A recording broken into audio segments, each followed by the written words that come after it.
Loud and Quiet presents Midnight Chats.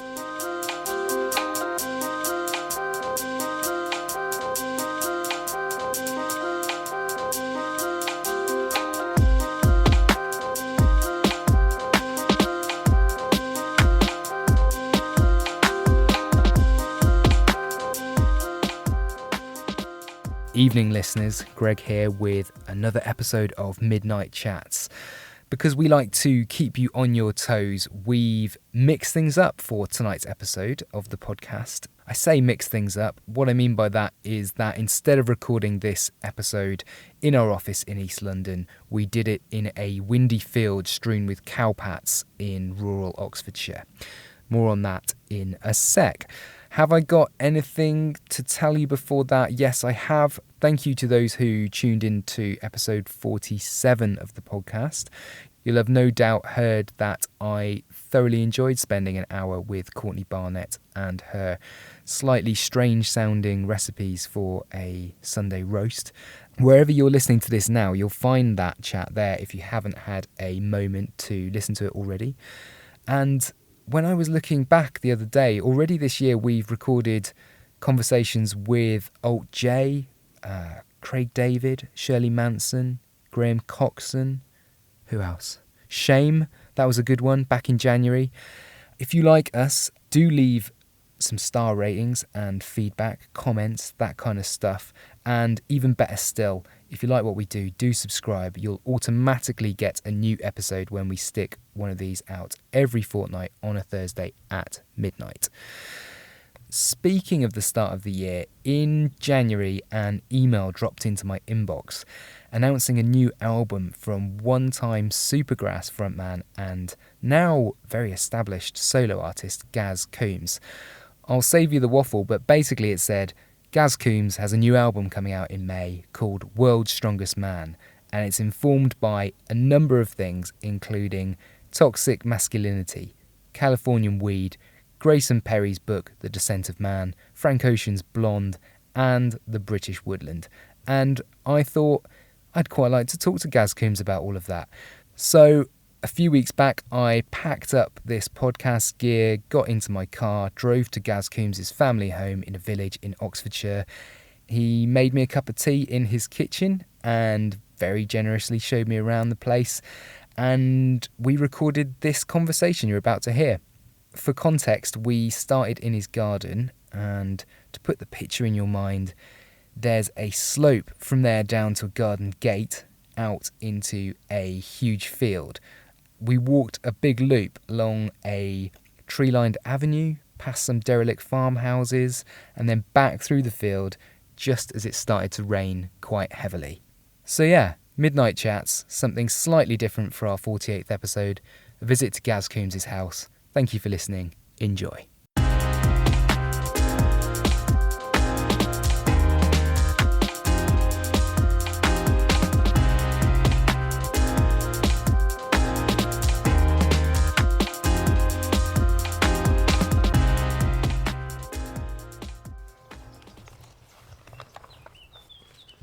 This isn't normal for us. We don't normally do podcasts like this. What is normal? Well, welcome to... This is Midnight Chats, but we're starting it in Gaz Coombes' garden. Yeah, your house in Oxfordshire. Your house is stunning, by the way. We should probably start by describing the view for people from where we're stood. Well, back garden here. Mm-hmm. You can hear the faint laughter of school children at the primary school down there. My kids went to that school. Mm-hmm. So I guess with a back garden looking out across the fields over towards Shotover. So, and I grew up in this place as well, so I remember all those cows. Probably not the same cows that were there when I was like 7.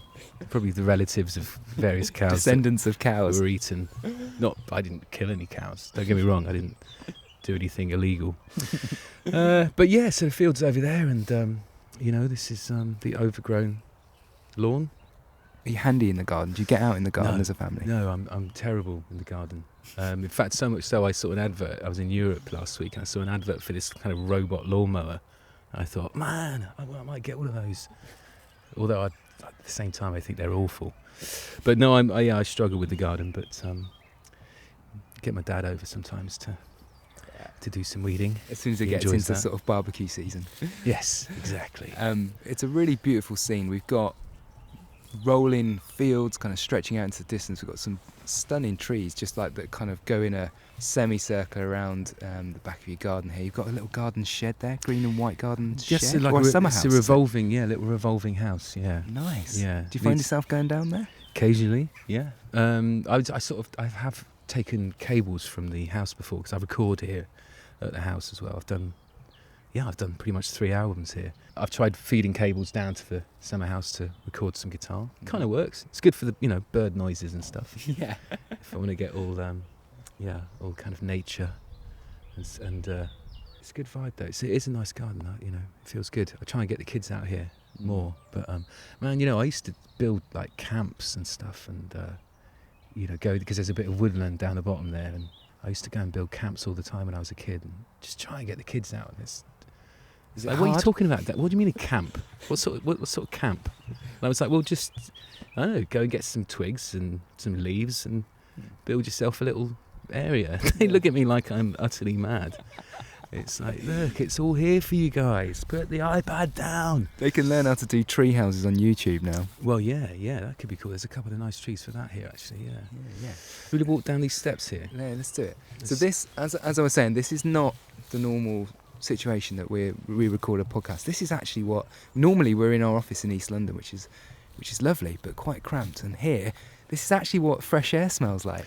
You know it, yeah. This is unpolluted Mother Nature's goodness. I particularly enjoyed the drive up here because I came cross country out of London to Oxfordshire, and besides seeing lots of really nice looking country pubs and potentially a steam train museum, I think I went past. That sounds familiar, yeah. There are some great names of villages in this part of the world. That's coming through Skittles Green. Nice. I think there was one called Picklewick. Lovely. Maybe Kingston Blout. Yeah. Have you been there? No, not been to Kingston Blout, no. Where's the other one? There's... I can't remember now. Yeah, no, there's some quite... Oh, look, who's this? Oh, it's my wife. We're meeting her. Hi, Gaz's wife. She's just come back from the gym. And she's thinking, look at these two ridiculous-looking fellows. Hi, how you doing? You're right. Have you got a key? Yeah. All right. Oh, yeah, we're just going to go for a little wander. Okay. All right. It's tea in the pot. Well done, Gaz. Good planning. Yeah, so we're getting towards the end of the garden. This is the garden gate. Oh yeah, so this is the bottom part. Yeah, there's a little veg plot down there. Mm-hmm. We can go and Nice. raid it for some courgettes and the occasional carrot. And then that's that little bonfire bit there. The kids think a witch lives in there for some reason. I've never seen her myself, so I'm doubtful that that's actually true. But it's good. It looks a bit end of scary. garden myth material. Yeah, when we're walking back from the pub at sort of 5-6 and it's getting dark. Yeah, I like it down here. It's almost like an orchard or something, isn't it? Well, it is. Yeah, there's a few apple trees here, right. I think. So yeah, we've let it kind of be a bit more wild down here. I kind of like it wild. Yeah. Less kind of preened and sculpted. It's nice and wild flowers and stuff. Yeah. As you were saying, it is perfect for den making. So through the little Let me just through lock the little up. gate.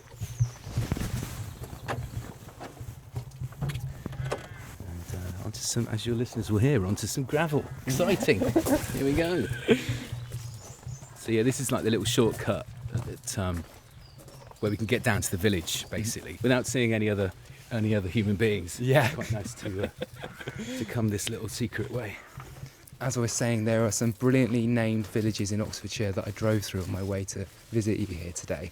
There's a place we passed. I can't remember where it is. There's a place we passed called Toker's Green. Toker's which I always Green. thought was That sounds cool. That sounds cool, doesn't yeah, it? well, it does. I mean, apparently it's terrible around there. No. Yeah. So anyway, we're approaching the field. We've come out of the back of Gaz's house, through his garden, onto the sort of short village path and into the field. We should probably, before we go any further, just explain where we're going. We're kind of on our way to do a little walk around to sort of see some of the local sites, the place where you kind of grew up and hang around with, and like basically the area that made you and therefore helped go into your writing process over these years, I suppose. Yeah, I guess there's just a lot of memories here. I think there's a lot kind of etched in my mind from over the years, way back from when I was a kid. And, I used to come and hang out down by this little stream here and have a joint away from my folks and, just escape the house for a little bit. And, I'd come up here for, different reasons. I mean, there were times I've written a song called The Oaks on my latest album, and it's kind of inspired by where we're going to head towards. Mm-hmm. Just a group of oak trees where, I don't know, I'd maybe go. I remember going there a few times when,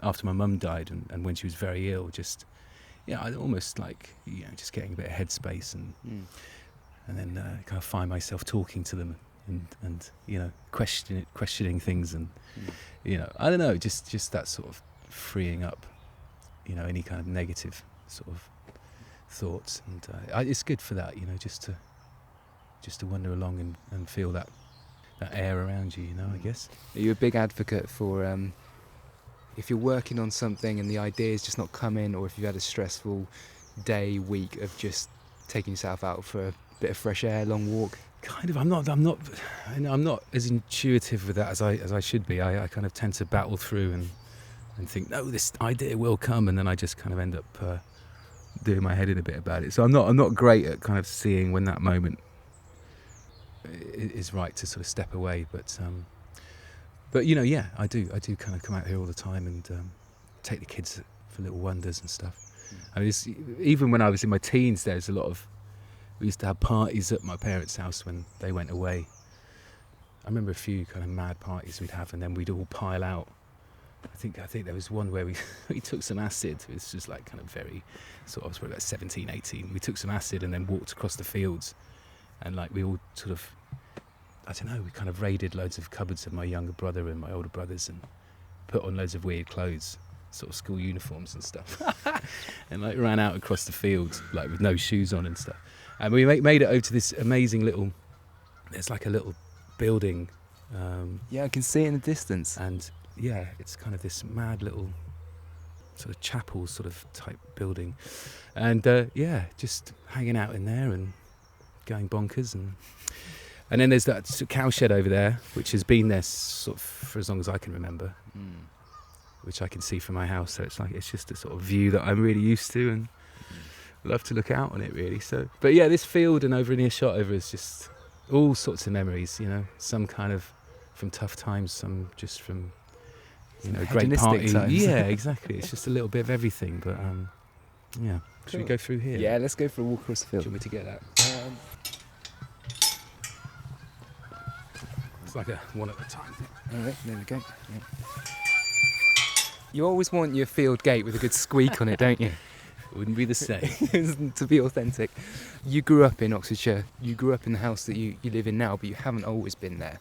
So you moved away. You lived in different places, including Brighton. What was part of what was this? The greenery, the fresh air, the kind of open space. Was that part of the attraction of coming back to this part of the world? Kind of. I mean, I really enjoy city life. I think I moved to Brighton when I was 17. I think kind of 96, 97 I moved to Brighton. Stayed there for 10 years and loved it. It was really, in fact, it was quite a tough decision to decide to come back to Oxford. But it was around the time when my mum was ill and so after she died, I just wanted to come back and hang out with my dad and just be around and be there, and for my kids to be near their cousins, because my brother lives here too. Mm-hmm. So it was just, I don't know, I guess it was more of a sort of instinctive kind of family move, you just get those points in life where, I'd started my own family and you get a feeling for what's important at that time in your life. And I think at that moment it was to come and be near my old man. And here I am sort of eight years later.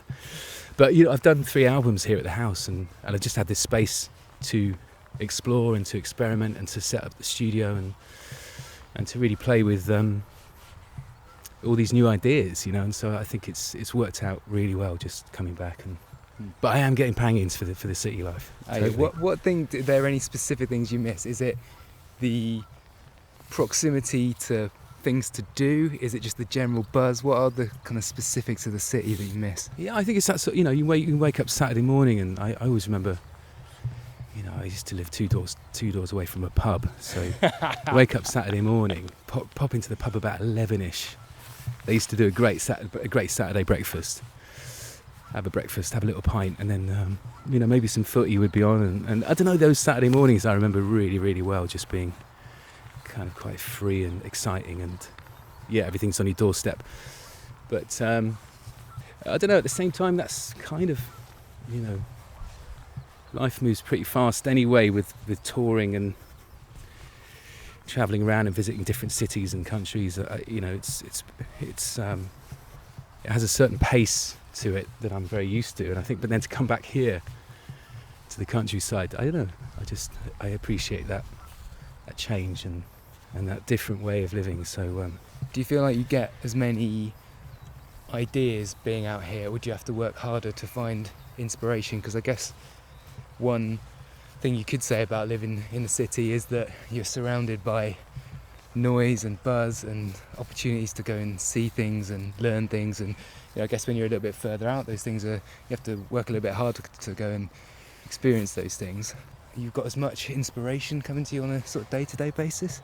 Yeah, because like I said, I guess because I see a lot of the kind of the faster sides of life, I guess, when I'm working, and I guess I look at this as a opportunity to sort of process all of the experiences, and I think that that space in my head is, I find that it works, just to kind of work through those ideas and any new inspiration that I've seen, or kind of a mad train journey through Europe, or a period of time in one city, and I come back here and I can just sort of make notes and process all that and turn it into something. So I do feel like I've got it's kind of best of both in many ways. You're putting out a new record soon in May, The World's Strongest Man, which we'll talk about a bit more about in a bit. But there are a number of big experiences, I guess, that informed the ideas that fed into the album. One of which is the Great British Woodland, I guess. But there are lots of other things as well, and I wanted to talk about a couple of those before we get to the woods, because we're on our way there now. We are, we're close. The Descent of Man is a book by Grayson Perry, which you've mentioned was something that you read in the run-up to writing some of the songs that appear on this new album. Mm-hmm. How did you come across that book? To be honest, I can't remember. My wife's a writer, and she also works in a bookshop.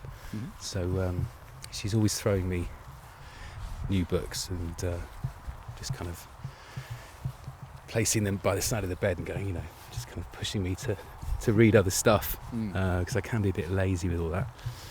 And it was just, I think it was summer, last summer, and just kind of went off for a bit, just to get away from the village and take the family away for a little bit. And that was just what I was reading at the time. And I don't know, I just sort of thought it was really enlightening, really beautifully written, really non-judgmental, kind of very, very on the nose, and just very relevant, and it kind of resonated a lot with me. And I think also having two daughters, they're growing up quick, and you just think, I want to make sure that they've got a good outlook on, I guess on the social side of things, and how relationships play out, how you deal and interact with other people. And I just think, it's hard to sort of ignore, a lot of the sort of negative, kind of toxic, sort of alpha male driven shit that we're sort of all seeing a lot at the moment. And it just feels a bit old fashioned, For people that haven't read it, Grayson Perry, as well as being hugely talented artist, great writer as well, so articulate. I mean, I think I read it recently as well, and it's his take on, I suppose, the shape of modern masculinity, how it's come to that point, and also a bit of a handbook about how we might all be able to do things a bit better, to shape the next few years of how masculinity might look.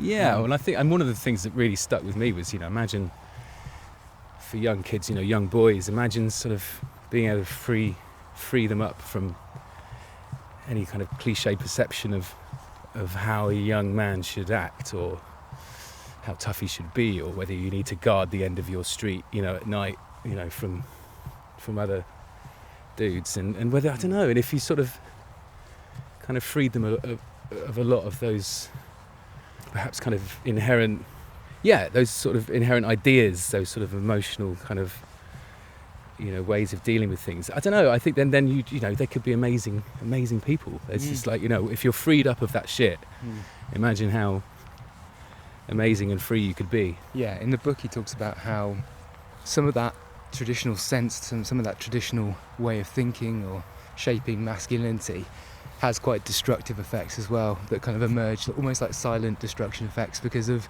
almost not expressing yourself. Yes, and not feeling comfortable, not and maybe it's more what's on the outside. It's kind of surface, and but I guess that's another thing with we've seen to a really positive degree over the last sort of 4 or 5 years is men being able to speak about mental health, and men being able to talk openly about stuff, and it's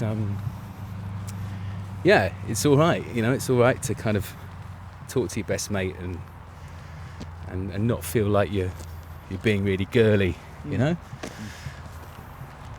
it's just very sort of a very coherent book, and very articulate, and I just really enjoyed reading it. I must admit, when I finished reading it, I kind of wanted to go out and buy a bunch of copies and give it to lots of my male friends. I just think any young lad, every young lad should read it. Just give it a shot. You might not agree with all of it, but it's just, what's the word? I don't know. It's sort of, I felt quite. You mentioned the word enlightening earlier. I think. I think what it does so well is, for many people I know, it articulates the way that they feel, the feelings that they have, that they perhaps haven't been able to articulate themselves. And also, I think any man I know from whatever age, any generation, will recognise parts of themselves in that book. And I think it's just a bit of some of it's quite a wake-up call, I think. Yeah. I actually read it briefly after I'd finished reading Hillary Clinton's book. Okay, yeah. So combine those two things, hearing about the barriers that were caused purely by Hillary Clinton being a woman that she came up against when it came to the last election in America, and then couple that book by reading Grayson Perry's book, Descent of the Man. I really, it resonated heavily with me. Yeah, and I think that's the same for me. It sort of felt modern, and it just felt on the pulse, on the nose. It was, times are changing. It's kind of, and there's almost a bit of a sense as well from men that they're kind of, that they may be concerned, or they're worried about this sort of shift, or I know, well, how am I supposed to be? What am I supposed to do? And it's like, and I sort of think, well, fuck it. It's kind of, maybe it's sort of men's turn to feel a bit awkward and uncomfortable, and it's like we've been running the show for, since the beginning of time. It's like, you're right. So you're going to feel a bit awkward. You don't quite know, how to, deal with strong women and strong opinions from women and stuff. It's like, just, that's the way it's been for women for so many years, and I don't know. It's just kind of ridiculous. I just sort of see another human being, and you've got to I don't know. At the same time, knowing that we are different, men and women are different. We kind of, we do get attracted to each other. There is that sort of sexual chemistry. It'll always be there. It's kind of, but ultimately, it's just don't be a dick. It's quite simple. Just be a decent person, and I just want my two girls to grow up and meet. Do you know, actually, I've got friends who've got teenage boys and stuff. They're all amazing. Really? They're all really It feels good, like gentle guys, who are just, I'm sure they're just going to maybe have a bit more of perhaps a sort of balanced overview of things as they grow. I hope they are, but at the moment they seem very, very sort of on it and have a gentle kind of aura about them, We had Shirley Manson from Garbage on this podcast. She's cool, yeah.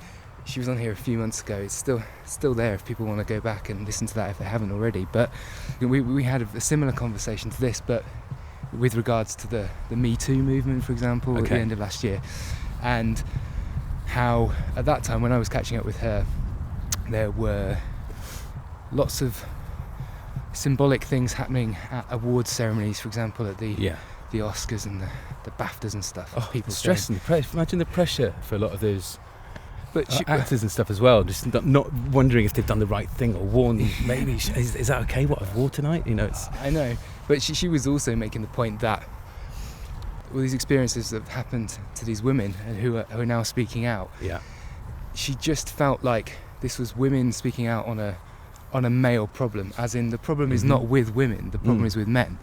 And as you just mentioned there, that we might be entering a period of discomfort and some really kind of look yourself in the mirror period where it actually is men's turn to recognise the privilege that they've sat in for so much time, that maybe it is time that completely it was disappointing, possibly much more than that, not to hear more men speaking out about particularly those movements and just things. But I think that's also generally social media and the way that things are interpreted. I think that like I guess like I was getting at when I said it's like there's a bit of panic and pressure, and I think genuinely a lot of probably a lot of decent, very well-meaning men just maybe were unsure about how to say something. But I mean, again, that's kind of it's not a bad thing to kind of have to stumble over words to find the right. We'll get there. I mean, I'm confident that there will be a more balanced outlook, and I think with the generations to come, I know with my 9-year-old daughter, she's very clued up on things, and I mean, I know it's classic for sort of kids to sort of get into the environment and say, I'll never smoke a cigarette and I'm never going to drink, although it's kind of it happens, but at the same time she is very kind of, she seems quite certain about certain things, in terms of the environment and what we're doing, and even down to the kind of the trash TV that they watch. You'll get kind of some sort of dating program, but it'll have two guys, it might have two girls being on the date, and man, that wasn't like in the 80s watching Blind Date. It was all very sort of heterosexual kind of completely. So the fact that even the trash TV that's just happening in our homes is rightly so. It's normalising any sexual preference that where people want to sit in their lives, and I think that's a great thing for the new generation to sort of see that as just a normal thing that passes by. It's nothing unusual. If we head down here, we've just walked down a really nice kind of tree-lined track. It's like the avenue. It's called the Avenue of Trees, and but here that's the main big boy over there, that big oak tree. So it's glorious, isn't it? 12, 15 metres high, maybe. Yeah. Wow. So no, this is kind of, I don't know. It's just like I said, I just come and rant, and not get any answers. Never get any answers, but I kind of trees rant. never speak back. They don't. Silent wisdom. They do, and they kind of wave me away, wave me on my way. If we just go up here, then we can sort of head back the other way. But this is a cool little spot up here. Okay, but it's also just kind of with the album title and the artwork. The artwork has got this kind of flawed character, kind of lying down, and in this very sort of glamorous setting. Although it has a slight sort of faded glamour to it as well, which I quite like. And then you've got the big bold sort of title, World's Strongest Man, in pink font. And I just sort of think I felt like that sort of said quite a lot for me in terms of, not even the kind of the masculinity sort of issues as such, but just more being a vulnerable, flawed human being, and sort of what strength is, I guess, and just is strength kind of. It's not about money and muscles and power and rising to the top and making your way to the White House or whatever. It's kind of about it's about resilience, I guess, and just and being open to be really lost and kind of messed up and I think the opening line of the album is I'm a little mashed up because, you know, whatever, my head's in a weird kind of topsy-turvy state. And I guess I just sort of thought I don't mind admitting that. I don't mind just sort of, you know, I never want my lyrics to be kind of morose and depressing and too self-analytical. I think I always look outward. And the lyrics have to still have a hook. You can't just ramble about my inner thoughts. But I can take some of those inner thoughts and put them into a framework that's got a cool structure to it, that's still, you know, a palatable, cool structure, and it's not just some guy moaning. And I thought that was kind of interesting as well, just to sort of, just to sort of entertain those things and not sort of hide away from them and place myself as this, this rock and roll star that's got everything, or whatever, you know, whatever it is, or this kind of untouchable sort of thing that I don't know. I just sort of feel that life's not like that, man. It's like, if I can put it into my art, I think that's what I like to see in a painting. If I go to a gallery or something, I like to see true expression, emotion in a painting, you know. I don't want to see them trying to be something or painting for the person looking at it. It's got to be something raw. Here's a little barn. Yeah, it's like a kind of old deserted barn. There used to be chickens here, actually. Loads and loads of chickens. Okay. Did this used to be lived in? Is that yeah, the little I think farmhouse? so. Yeah, I think it's part of there's various sort of houses through Shotover. It's part of a big estate, I guess. I think this used to be part of that place, but it's seen better days. Yeah, it's sort of begging for a renovation project. Yeah. It's kind of Cotswold stone. Is that what might well be? Yeah. I mean, yeah, that's not too good with my stone. No. I'm quite good at getting stones. So look, we can spin around if you want. And let's wander back. There's another big beast over there. Look, another big oak. Some cows in the field over there. Yeah. Cows lying down. Doesn't that mean it's going to rain? I thought it meant that their legs are tied. I think probably more likely that, isn't it? But yeah, you could be. Are you like a country person? Because I'm from the country originally, although I live in the city now. But there's a certain way about country folk, isn't there? Because I mean, I suppose we're like wildly out in the country here. I guess we're still close to Oxford, which is a big city. But yeah, do you come into contact with many farmers? Yeah. Yeah, there's one over there. There's one in a Range Rover over there. Do you know, actually, we've had a few dodgy run-ins with the farmers, actually. Yeah, we've had dogs before, friends who've brought dogs out and stuff. And yeah, man, we've been sort of shot at, but I mean, I doubt if we were sort of directly shot at. I think it was a warning shot. Right. A sort of warning, get off my land shot. Right. They don't want to mess with the farmers. They can be quite brutal, man. But no, it's I don't know if I could do deep country, man. I don't know if it might drive me a bit mad. So I do like being close to Oxford. But a nice bit of both, I think. Yeah, no, definitely. But no, I also like sort of country pubs. I like the village pubs. I kind of like, if I wander in for a pint or something after rehearsal, the fact that there's the same 3-4 old geezers at the bar, and all right, guys, how you doing? Totally unimpressed. And I just sort of think that's brilliant. I think there's something quite raw about that. You're not going to make a fuss out of me. I'm not strolling in here like a big rock star. I just want a pint and write some lyrics or catch up on emails. But that's kind of a good vibe. Yeah.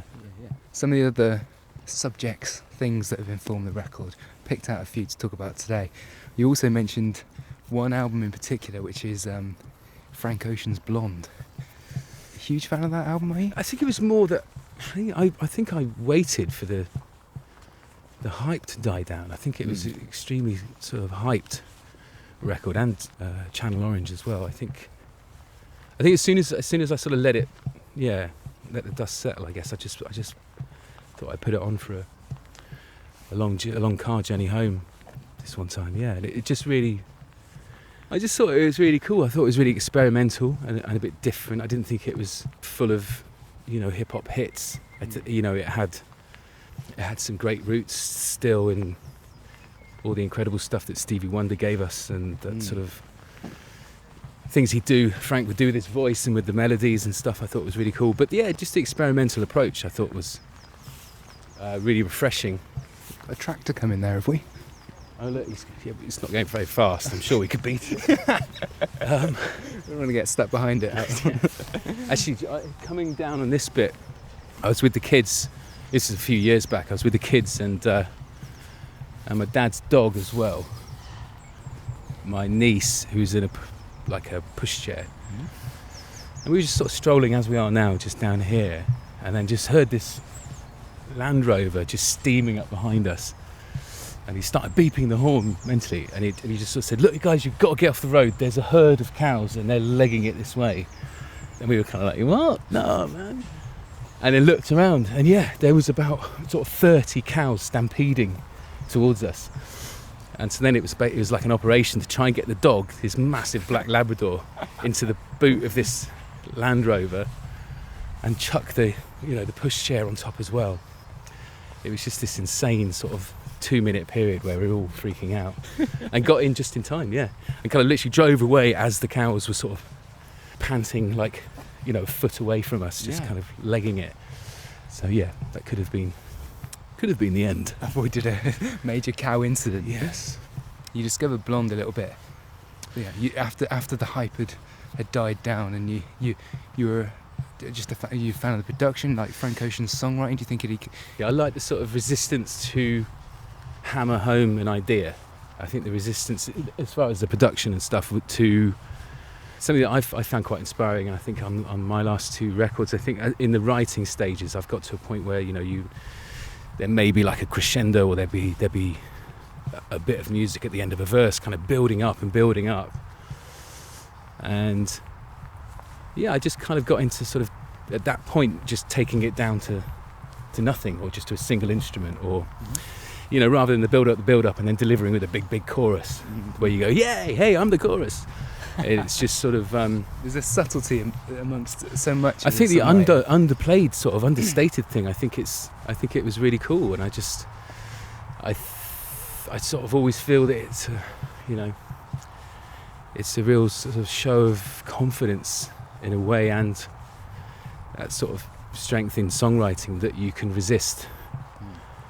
Well, one thing that really excites me is having an amazing bit of music that's just, I know that it's this bit's amazing, and I'll keep it for like a 5-second bit at the end of the song or something, or halfway through, whatever, just almost kind of don't sort of make a massive song and dance about it, just kind of create things that have a subtlety that you can enjoy in different ways. But anyway, yeah, I thought that was quite inspiring. I mean, I thought Beyonce's album as well, Lemonade, was a great record, a kind of experimental, interesting, at times really weird record. And I think, again, just to hear a sort of a global superstar make something that as unconventional at moments as that, I think it's quite impressive, because you do pressure, think, well, yeah, exactly. I mean, there must be somebody whispering in your ear saying, "We just want 10 radio songs, please." Yeah. And I think I definitely admire that. Quite defiant. Yeah, exactly. And I get that with Frank Ocean as well. I just sort of think it's cool. I've always sort of enjoyed the elements of the production of hip hop as well, I think, and now I'm sort of coming at things from the solo thing. I don't write with a band in a room around me. I'm really enjoying that space and freedom of experimenting on my own and finding new sounds and new ways of writing. That it kind of makes sense that maybe some of the hip hop stuff, some of the more those hip hop solo artists I could find things in that would give me a little light bulb moment, or just push me towards something that maybe more than listening to The Clash again, or Neil Young again, or whatever. As much as I still listen to sort of classic stuff as well, but I think it's just moving forward, and I'm evolving and trying different things, and so I want to listen to different stuff. I want to just not base it on how I approached music for the last 25 years. It's a kind of new thing. Gaz 2.0. How are you finding it these days? Like, I mean, you're 3 albums into your solo career. I mean, it's an unfair question to say, do you prefer being a solo artist than being in a band? But what are the kind of pros and the cons as far as you see it? Because you've done this now for a little while. Do you still feel like you're finding your feet in in this respect, or would you feel quite established now?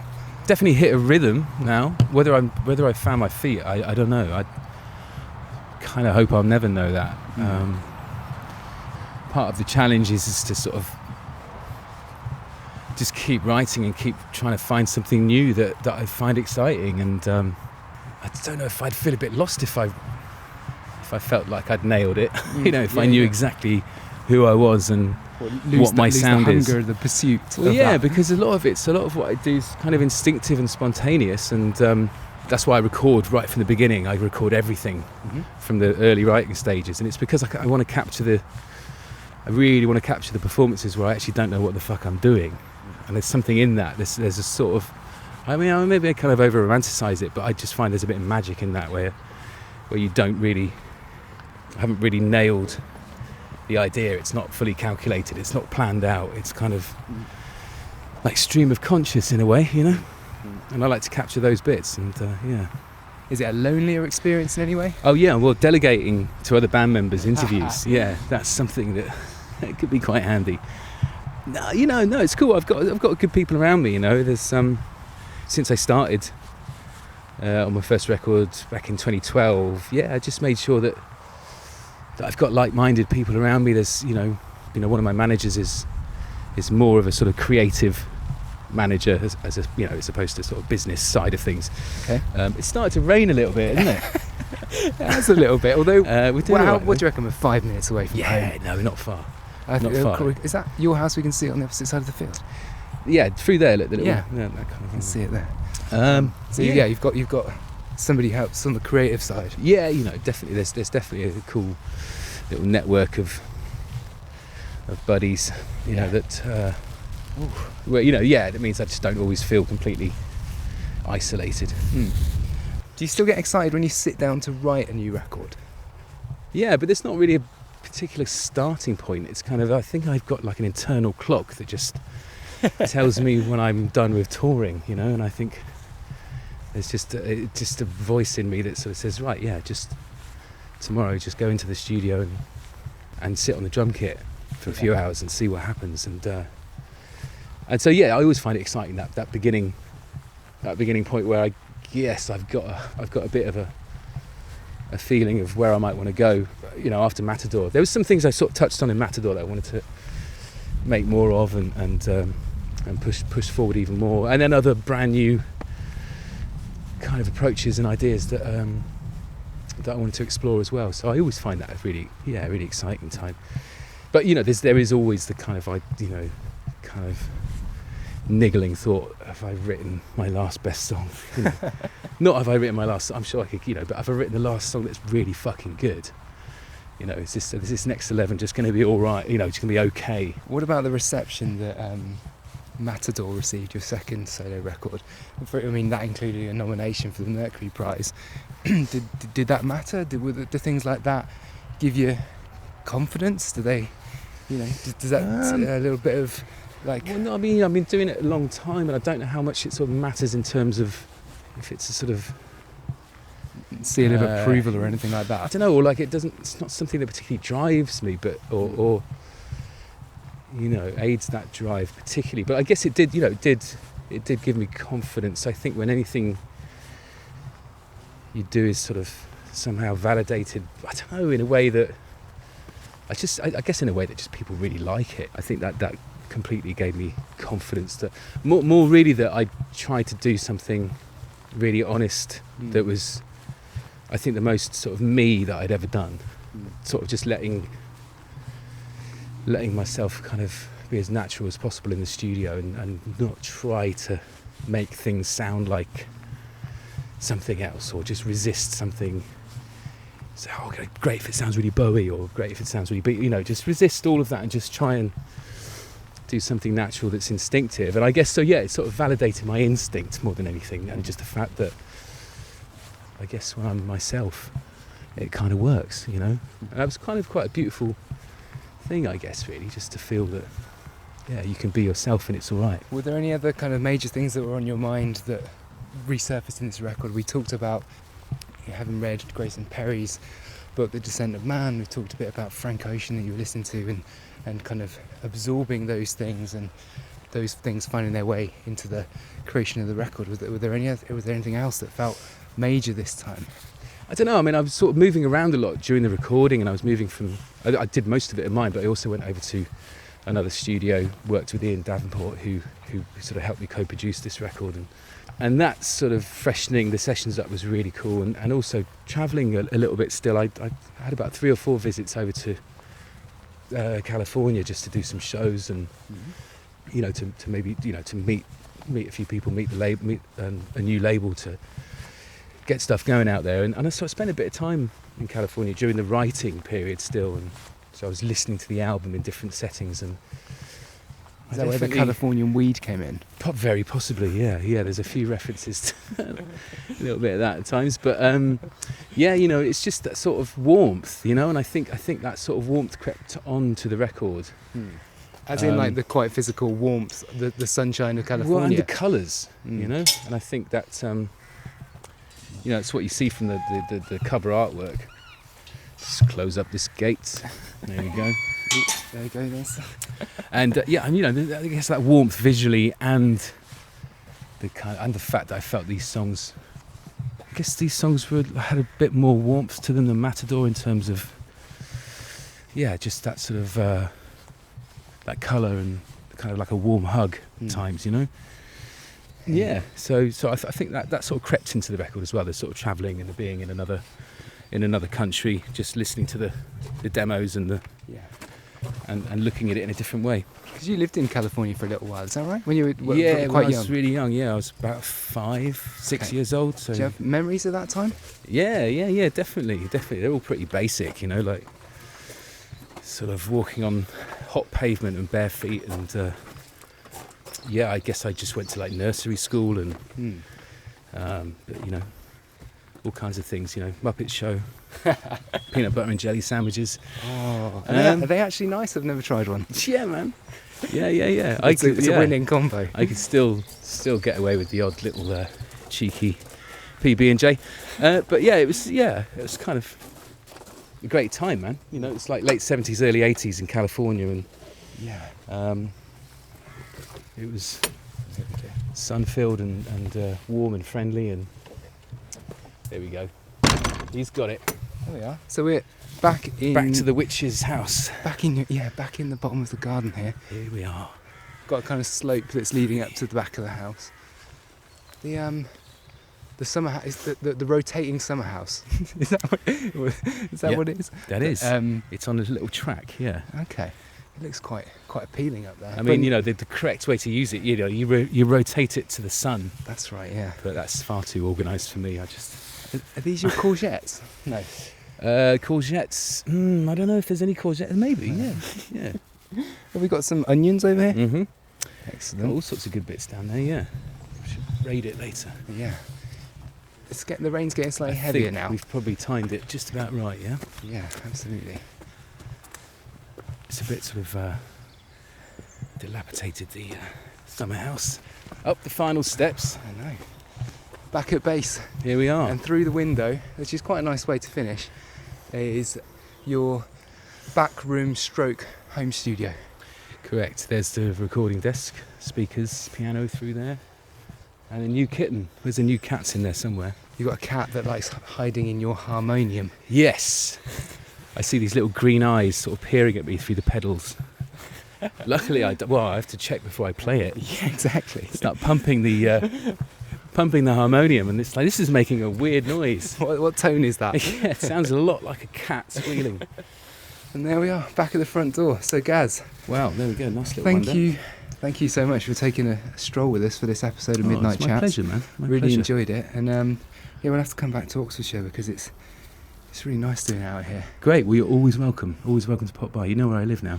Oh shit, he knows where I live now. Uh-oh. Yeah. No, honestly, always welcome, man.